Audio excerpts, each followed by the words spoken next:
सोबतपुर के शहर गलियों मोहल्लों के रास्तों में जो है ना खड्डे हैं। खड्डों के जो ऊपर के जो ढकने बंद न होने की वजह से अक्सर बेशतर रात के टाइम में यहाँ के शहरियों को हादसा रूनुमा पेश आ जाता है और काफ़ी मोटरसाइकिलों पर हादसे हुए हैं। यहाँ के शहरी ज़ख्मी भी हुए हैं। आइए शहरियों से मालूम करते हैं कि ये गली मोहल्लों के जो ढकने खुले हुए हैं नालियों के, इस हवाले से ये क्या कहते हैं। ये जो नालियों के ढक्कन खुले हुए हैं, यहाँ हर रोज़ जो है ना हादसों का शिकार होते हैं। कई छोटे बच्चे भी गिरे हैं और मोटरसाइकिलों भी अक्सर लाइट ना होने की वजह से भी गिर गए हैं।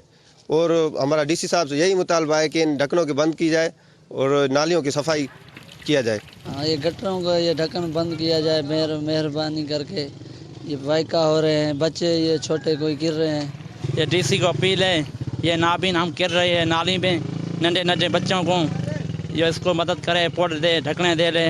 बहुत परेशान हैं ये रास्ते के ऊपर, ताकि आप देख रहे हैं सारे खड्डे खुले हुए हैं। रात को बच्चे गिरते हैं, हम गिरते हैं, कोई इंतजामिया नहीं है, कोई झाड़ू वाला लगाने वाला नहीं है। यहाँ कितनी गंदगी है, ताकि आप खुद देख सकते हो। रोडों के ऊपर ढेर बन गया है गंदगी का, ताकि नालियाँ बंद हैं।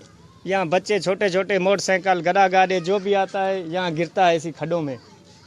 कोई ये कहने वाला नहीं है। ये 5-6 महीने हो गए। मेरी धी गुजार गई आई था किरपे पानी दे अंदर, अजन तन ढक्कन बंद नहीं थे गया।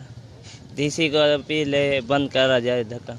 लोगों ने बातें सुनी। उनका कहना था कि अक्सर बेशतर हम रात के वक्त हादसा रूनुमा होते हैं। उन्होंने नसीराबाद कमिश्नर और जो है ना डिप्टी कमिश्नर सोबतपुर और महकमा जो है ना टाउन के आला अमलदारों से मुतालबा करते हुए कहा है कि सोबतपुर के शहर में जो गलियों नालों में जो ढकने खुले हुए हैं उनको फौरी तौर पर बंद किए जाएं, ताकि हम जो परेशानियां हैं उनसे हम बच सकें। कैमरा टीम के हमरा सरदार बंगुल ज़ई, वश न्यूज़ सोबतपुर।